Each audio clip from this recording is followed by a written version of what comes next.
আসসালামু আলাইকুম ওয়া রাহমাতুল্লাহি ওয়া বারাকাতুহু। সুপ্রিয় দর্শক, আস-সুন্নাহ টিভির নিয়মিত অনুষ্ঠান হাদিসের আসরে আপনাদেরকে স্বাগত জানাচ্ছি। আমরা এই আসরে ইমাম বুখারী সংকলিত আল আদাবুল মুফরাদ বইটির হাদিসগুলো ক্রমান্বয়ে অধ্যয়ন করার চেষ্টা করছি। আমরা এ বইয়ের প্রথম পরিচ্ছেদ পিতামাতার অধিকার বিষয়ক কোরআনের আয়াত ওয়াসাইনাল ইনসান বিওয়ালিদাইহি এই প্রসঙ্গে আলোচনা করছিলাম। গত পর্বে আমরা দেখেছি যে কোরআন কারীমে আল্লাহ তাআলা পিতামাতা বিষয়ক নির্দেশনা দিয়েছেন তাদের সাথে সর্বোত্তম আচরণ করতে এবং তাদের জন্য ব্যয় করতে। আর এই ব্যয় প্রসঙ্গে আমাদের মনে পড়ে রাসূলুল্লাহ সাল্লাল্লাহু আলাইহি ওয়াসাল্লামের কয়েকটা হাদিস। সাহাবী আব্দুল্লাহ ইবনে আমর ইবনে আল-আস তিনি বলছেন, একদিন রাসূলুল্লাহ সাল্লাল্লাহু আলাইহি ওয়াসাল্লামের কাছে এক ব্যক্তি এসে হাজির হলেন। তিনি বললেন, ইয়া রাসূলুল্লাহ ইন্নালি মালান ওয়া ইন আবি ইউরিদু আশতাহা মালি। ইয়া রাসূলুল্লাহ, আমার সম্পদ আছে, কিন্তু আমার আব্বা আমার সম্পদ কেড়ে নিতে চায়, ভোগ করতে চায়, আমার সম্পদ থেকে নিতে চাই। সে আসছে পিতার বিরুদ্ধে অভিযোগ করে রাসূলুল্লাহ সাল্লাল্লাহু আলাইহি ওয়াসাল্লাম থেকে একটা ফতোয়া, একটা নির্দেশনা নিয়ে যাবে। রাসূলুল্লাহ সাল্লাল্লাহু আলাইহি ওয়াসাল্লাম তাকে বললেন, আনতা ওয়া মালুকা লিআবিক। শোনো, তুমি এবং তোমার সম্পদ সবই তোমার পিতার। ইন্না আওলাদাকুম মিন আতইয়াবি কাসবিকুম ফাকুলু মিন কাসবে আওলাদিকুম ফিন আমওয়ালি আওলাদিকুম। রাসূলুল্লাহ সাল্লাল্লাহু আলাইহি ওয়াসাল্লাম বলছেন, তোমাদের সন্তানরা হলো তোমাদের উপার্জন, কাজেই তোমাদের সন্তানদের উপার্জন তোমাদের জন্য পবিত্র হালাল উপার্জন, কাজে তোমরা সন্তানদের সম্পদ থেকে খেতে পারবে। তাহলে এই হাদিসটা ইমাম বুখারী এই গ্রন্থে আনেননি, তবে ইমাম তিরমিজি, ইবনে মাজাহ অন্যান্য মুহাদ্দিস সংকলন করেছেন এবং ইমাম তিরমিজি হাসান বলেছেন, শেখ আলবানী সহি বলেছেন, অন্যান্য মুহাদ্দিস সহি বলেছেন। এখানে আমরা দেখতে পাচ্ছি সন্তানের উপর ফরজ দায়িত্ব পিতামাতাকে খাওয়ানো, আর সন্তানের নিজের ব্যক্তিগত প্রয়োজন মেটানোর জন্য সন্তানের সম্পদ ভোগ করা পিতামাতার জন্য বৈধ, কারণ সন্তান তার উপার্জন। সন্তানের আজকে যে শক্তি দিয়ে সন্তান সম্পদ উপার্জন করে নিজের মনে করছে, এই শক্তিটা তার পিতামাতার তিল তিল পরিশ্রমের মাধ্যমে গড়ে উঠেছে। অন্য হাদিসে আয়েশা রাদিয়াল্লাহু তাআলা আনহা বলছেন, রাসূলুল্লাহ সাল্লাল্লাহু আলাইহি ওয়াসাল্লাম বলেছেন, ইন্না আতিয়াবা মা আকালতুম মিন কাসবিকুম ওয়া ইন্না আওলাদাকুম মিন কাসবিকুম। তোমরা নিজের উপার্জন যেটা খাও ওটাই পবিত্রতম খাদ্য, আর তোমাদের সন্তানরা তোমাদের উপার্জন। কাজে সন্তানের সম্পদ ভক্ষণ করতে দ্বিধা করো না, পরের টাকা চেয়ে, ওটা তোমাদের নিজের উপার্জন। হাদিসটা ইমাম নাসাই, ইবনে মাজাহ অনেকে সংকলন করেছেন এবং এই হাদিসটা সহি, আলবানী এবং অন্যান্য মুহাদ্দিস সহি বলেছেন। তাহলে আমরা দেখলাম পিতামাতা বিষয়ক একটা অন্যতম নির্দেশনা তাদের জন্য ব্যয় করা। কোরআন কারীমে আরেকটা বৈশিষ্ট্য আমরা পাই পিতামাতা সম্পর্কে, সেটা হলো নবীদের বৈশিষ্ট্য হলো পিতামাতার জন্য আনুগত্য করা, দোয়া করা। আমরা নূহ আলাইহিস সালাম, আদম আলাইহিস সালামের পরে প্রথম নবী নূহ আলাইহিস সালামের কথা আল্লাহ কোরআন কারীম বলেছেন যে তিনি পিতামাতার জন্য দোয়া করতেন। নূহ আলাইহিস সালামের কথা আল্লাহ তাআলা কোরআন কারীম বলেছেন যে তিনি পিতামাতার জন্য দোয়া করতেন। তিনি কি বলতেন? রব্বে গফিরলি ওয়া লিওয়ালিদাইয়া ওয়া লিমান দাখালা বাইতিয়া মুমিনান ওয়া লিল মুমিনিনা ওয়াল মুমিনাত। আল্লাহ আমাকে মাফ করেন, আমার পিতামাতাকে মাফ করেন, আমার বাড়িতে ঈমান নিয়ে যে প্রবেশ করেছে মাফ করেন, সকল মুমিন মুমিনাতকে, নারী পুরুষ ঈমানদারদেরকে মাফ করে দেন। ইব্রাহিম আলাইহিস সালাম এভাবে পিতামাতার জন্য দোয়া করেছেন। ইসমাইল তার সন্তান পিতার কথাই নিজেকে কোরবানি করতে সামান্য দ্বিধা করেননি। আল্লাহ কোরআন কারীমে ইয়াহইয়া আলাইহিস সালামের কথা উল্লেখ করেছেন, ওয়া কানা বাররাম বিওয়ালিদাইহি, তিনি তার পিতামাতার প্রতি ভক্ত এবং অনুগত এবং সদ আচরণ করতেন। ঈসা আলাইহিস সালামের বিষয়ে আল্লাহ তাআলা কোরআন কারীমে উল্লেখ করেছেন, ওয়া বাররাম বিওয়ালিদাতি। ঈসা আলাইহিস সালামকে আল্লাহ তাআলা উল্লেখ করছেন যে তিনি তার মাতার প্রতি অত্যন্ত সদয় সুন্দর এবং সর্বোত্তম ভালো আচরণ করতেন। সম্মানিত দর্শক, এক্ষেত্রে মনে পড়ে গেল পবিত্র বাইবেল ইনজিল শরীফের একটা কথা। ইনজিল শরীফে ঠিক এর বিপরীত চিত্র দেখানো হয়েছে। ইনজিল শরীফে বলা হয়েছে ঈসা আলাইহিস সালাম তিনি পিতামাতার প্রতি ভালো আচরণ করতে বলেছেন, কিন্তু তিনি নিজে ইনজিলের বিবরণ অনুযায়ী তিনি নিজে মাতার সাথে খারাপ আচরণ করতেন। মথির ইনজিলের ভিতরে উল্লেখ করা হয়েছে একদিন তার বাড়িতে মেহমান আসলে তার মা তাকে বলেন, বাবা আমাদের বাড়িতে তো আঙুরের রস নেই, কিছু কি করব, আমরা মেহমানদারি করব কি করে? তখন তিনি মাকে বললেন, ও ম্যান, এই মহিলা, এই বেটি, what would have I do with the, তোমার সাথে আমার কি করণীয় আছে, তোমার বিষয়ে আমার গুরুত্বটা কি? তিনি মায়ের সাথে এইরকম অশোভন রূঢ় আচরণ করেছেন বলে ইনজিল শরীফ আরও অন্যান্য জায়গায় এরকম পাওয়া যায়। এগুলো যে সত্য নয়, এগুলো জালিয়াতরা এই পবিত্র বইয়ে ঢুকিয়েছে। ঈসা আলাইহিস সালামের ব্যাপারে এই অশোভন কথা লিখেছে। আল্লাহ তাআলা কোরআন কারীমে এজন্য তার বিষয়ে উল্লেখ করেছেন যে ঈসা আলাইহিস সালাম তার মাতার প্রতি সুন্দর আচরণ করতেন। তো এভাবে আমরা দেখছি যে কোরআন কারীমে পিতামাতার সাথে ভালো আচরণের নির্দেশ দেওয়া হয়েছে, পিতামাতার জন্য ব্যয় করতে বলা হয়েছে, এবং পিতামাতার প্রতি ভালো আচরণ করা, তাদের জন্য দোয়া করা, এটা নবী রাসূলদের বৈশিষ্ট্য বলে উল্লেখ করা হয়েছে। সুপ্রিয় দর্শক, এবার চলুন আমরা ইমাম বুখারী এই অধ্যায়ে কি কি হাদিস এনেছেন, ইমাম বুখারী এই পরিচ্ছেদে কি কি হাদিস এনেছেন, এগুলো আমরা এক এক করে পড়ে বোঝার চেষ্টা করি। ইমাম বুখারী এই অধ্যায়ে নিজের সনদে প্রথম যে হাদিসটা এনেছেন সেটা হলো আব্দুল্লাহ ইবনে মাসউদ রাদিয়াল্লাহু তাআলা আনহু থেকে। ইমাম বুখারী বলছেন, হাদাসানা শুআবা قال الوليد بن العزار أخبرني قال سمعت أبا عمرو الشيباني يقول حدثنا صاحب هذه الدار وأومأ بيده إلى دار عبد الله قال سألت النبي صلى الله عليه وسلم أي العمل أحب إلى الله قال الصلاة على وقتها قلت ثم أي قال بر الوالدين ثم أي قال ثم الجهاد في سبيل الله قال حدثني بهن ولو استزدته لزادني। ইমাম বুখারী বলছেন, আমাদেরকে শুআবা বলেছেন, ওয়ালিদ ইবনে আইজার বলেছেন, আবু আমর আশ-শাইবানি আমাদেরকে বলেছেন, এই বাড়ির মালিক অর্থাৎ আব্দুল্লাহ ইবনে মাসউদের বাড়ি দেখিয়ে বলছেন যে আব্দুল্লাহ ইবনে মাসউদ আমাকে বলেছেন, আমি রাসূলুল্লাহ সাল্লাল্লাহু আলাইহি ওয়াসাল্লামকে প্রশ্ন করলাম, ইয়া রাসূলুল্লাহ আইয়ুল আমাল আহাব্বু ইলাল্লাহ, আল্লাহ তাআলার কাছে সবচেয়ে প্রিয়, সবচেয়ে ভালো লাগার কর্ম কোনটি? রাসূলুল্লাহ সাল্লাল্লাহু আলাইহি ওয়াসাল্লাম বললেন, আস-সালাতু আলা ওয়াক্তিহা, যথা সময়ে ঠিক সময়ে সালাত আদায় করা আল্লাহ তাআলার কাছে প্রিয়তম নেক কর্ম। আমি প্রশ্ন করলাম, ইয়া রাসূলুল্লাহ থুম্মা আইয়ু, এর পরের প্রিয়তম নেক আমল কোনটা?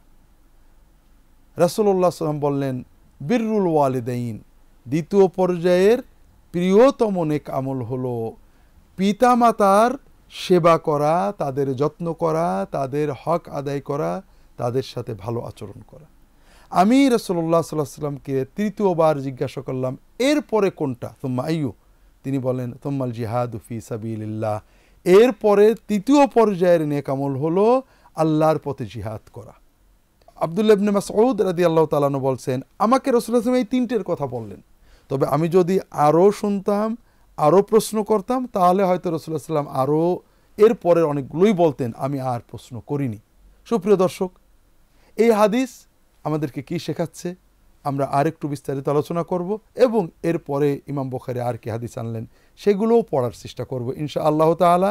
তবে একটা বিরতির পরে আমাদের সাথে আপনি থাকবেন এ আশায় বিরতিতে যাচ্ছি।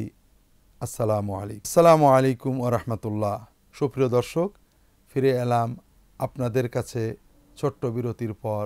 আমরা আলোচনা করছিলাম ইমাম বুখারীর কিতাবুল মুফরাদ বইয়ের প্রথম হাদিস পিতামাতার খেদমত সম্পর্কীয় আবদুল্লাহ ইবনে মাসউদ রাদিয়াল্লাহু তাআলা আনহু থেকে বর্ণিত। আমরা দেখলাম রাসূলুল্লাহ সাল্লাল্লাহু আলাইহি ওয়াসাল্লাম তাকে বললেন, সর্বশ্রেষ্ঠ নেক আমল আল্লাহ তাআলার প্রিয় সময় মতো সালাত আদায় করা। সময় মতো সালাত আদায়ের পরে আল্লাহ তাআলার কাছে প্রিয়তম ইবাদত হলো পিতামাতার খেদমত করা, আর এরপরে আল্লাহ তাআলার কাছে প্রিয়তম ইবাদত হলো আল্লাহর পথে জিহাদ করা।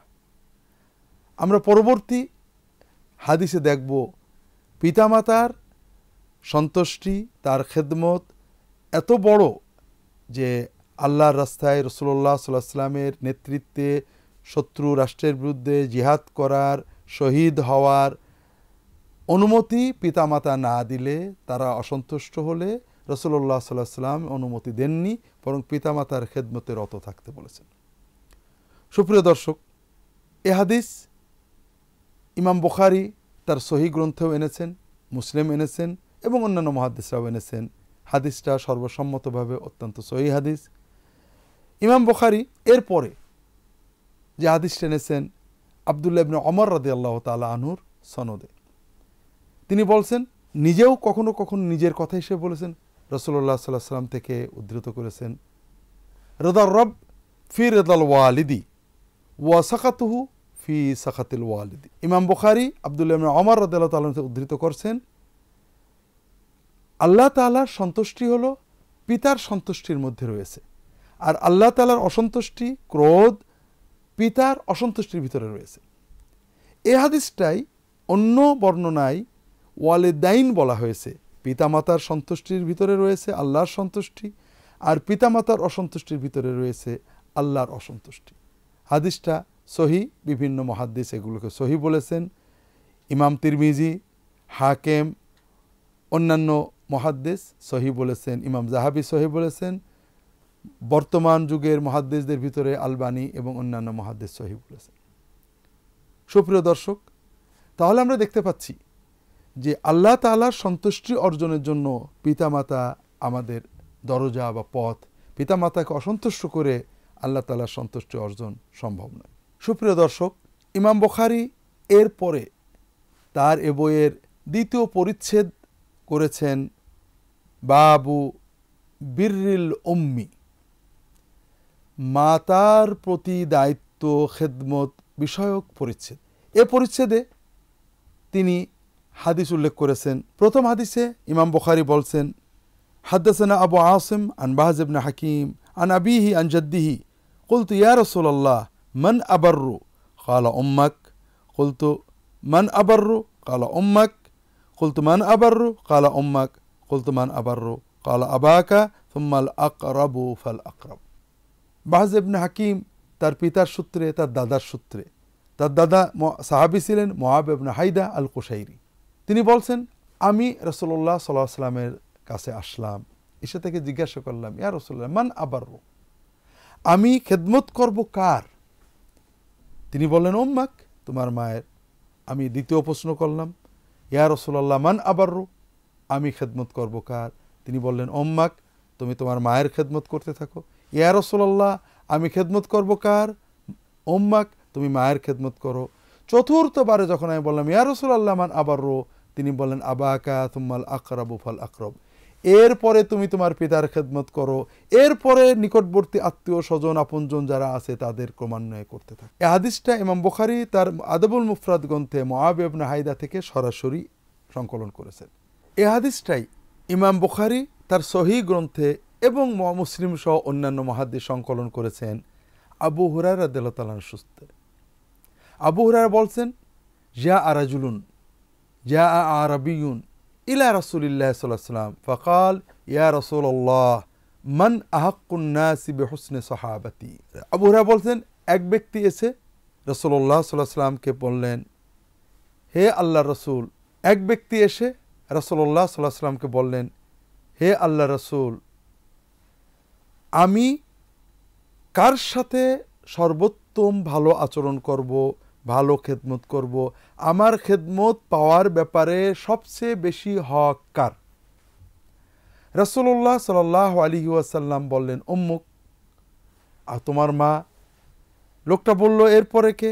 রাসূলুল্লাহ বললেন, মা। লোকটা বলল, এরপরে কে? রাসূলুল্লাহ সাল্লাল্লাহু আলাইহি ওয়াসাল্লাম বলেন তোমার মা, তৃতীয়, চতুর্থ অথবা পঞ্চমবারে রাসূলুল্লাহ সাল্লাল্লাহু আলাইহি ওয়াসাল্লাম বললেন তোমার পিতা। হাদিসটা বুখারী, মুসলিম, অন্যান্য সকল মুহাদ্দিস সংকলন করেছেন, সহিহ হাদিস। তাহলে এখানেও আমরা দেখতে পাচ্ছি যে আমাদের সর্বোত্তম আচরণ, খেদমতের ব্যাপারে অধিকার সবচেয়ে বেশি মায়ের। সুপ্রিয় দর্শক, ইমাম বুখারী এ ব্যাপারে আব্দুল্লাহ ইবনে আব্বাস রাদিয়াল্লাহু তাআলা আনহু থেকে তার একটা নিজের মতামত সংকলন করেছেন। তিনি তার সনদে তাবেঈ আতা ইবনে ইয়াসার রাদিয়াল্লাহু তাআলা আনহু থেকে উল্লেখ করেছেন, আব্দুল্লাহ ইবনে আব্বাস রাদিয়াল্লাহু তাআলা আনহুর একটা বক্তব্য, আন্নাহু আতাহু রাজুলুন ফাকাল ইন্নী খাতাবতু ইমরাআতান ফাআবাত আন তানকিহানি ওয়া খাতাবাহা গায়রি ফাআহাব্বাত আন তানকিহা ফাগিরতু আলাইহা ফাকাতালতুহা ফাহাল লি মিন তাওবা قال أمك حية؟ قال لا قال تب إلى الله عز وجل وتقرب إليه ما استطعت فذهبت فسألت ابن عباس لما سألت عن حياة أمي فقال إني لا أعلم عملا أقرب إلى الله عز وجل من بر الوالدة। আতা ইবনে ইয়াসার রাহিমাহুল্লাহ তাআলা বলছেন, তিনি খুব মশহুর তাবেঈ। আমি আব্দুল্লাহ ইবনে আব্বাস রাদিয়াল্লাহু তাআলা আনহুর কাছে ছিলাম। তার কাছে একজন লোক এসে বলল যে আমি একটা মেয়েকে বিবাহ করার প্রস্তাব দিছিলাম, সে আমাকে বিয়ে করতে রাজি হলো না, কিন্তু আরেকটা ছেলে তাকে বিয়ের প্রস্তাব দিলে সে রাজি হয়ে গেল। আমি এমন ভয়ঙ্কর ক্রুদ্ধ হলাম যে আমি মেয়েটাকে খুন করে ফেললাম। এখন আমার অনুশোচনা, এটার কি কোনো তওবা আছে? আব্দুল্লাহ ইবনে আব্বাস রাদিয়াল্লাহু তাআলা আনহু বললেন, তোমার মা কি জীবিত আছেন? লোকটা বলল, না, জীবিত নেই। তিনি বললেন, যাও তওবা করো, নেক আমল করো, দেখো কি হয়, আমি কিছু বলতে পারবো না। লোকটা চলে গেল। আতা ইবনে ইয়াসার বলছেন, তখন আমি আব্দুল্লাহ ইবনে আব্বাস রাদিয়াল্লাহু তাআলার কাছে যে জিজ্ঞাসা করলাম যে আপনি তাকে মায়ের কথা জিজ্ঞাসা করলেন কেন? সে তওবার কথা বলছে আর আপনি মায়ের কথা জিজ্ঞাসা করলেন।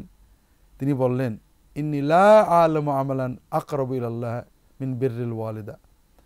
মায়ের খেদমতের চেয়ে আল্লাহ বেশি ভালোবাসেন এমন কোনো আমল আমি জানি না। তা ভাবছিলাম ওর মা যদি বেঁচে থাকতো, মায়ের বেশি বেশি খেদমতের মাধ্যমে হয়তো আল্লাহর গুনাহটা তো মাফ করতে পারতো, এই জন্য আমি মায়ের কথা জিজ্ঞাসা করছিলাম। সুপ্রিয় দর্শক, আব্দুল্লাহ ইবনে আব্বাস রাদিয়াল্লাহু তাআলা আনহু, ইমাম বুখারী, মুসলিম তার মত সংকলন করেছে যে কেউ যদি ইচ্ছা করে খুন করে তার গুনাহ মাফ হয় না। কারণ সূরা নিসায় আল্লাহ তাআলা বলছেন, ওমান ইয়াকতুল মুমিনান মুতাআম্মিদান ফাজাযাউহু জাহান্নামু খালিদান ফিহা। কেউ যদি ইচ্ছা করে কোনো মুমিনকে হত্যা করে তার শাস্তি জাহান্নাম, চিরস্থায়ী সেখানে থাকবে। তাকে যখন প্রশ্ন করা হতো যে অন্য আয়াতে সূরা ফুরকানে আল্লাহ তাআলা বলেছেন যে তোমরা শিরিক করবে না, ব্যভিচার করবে না, খুন করবে না, এরপরে আল্লাহ তাআলা বললেন যদি কেউ তওবা করে মাফ করা হবে, তাহলে কি খুনের গুনাহ কি তওবায় মাফ হবে?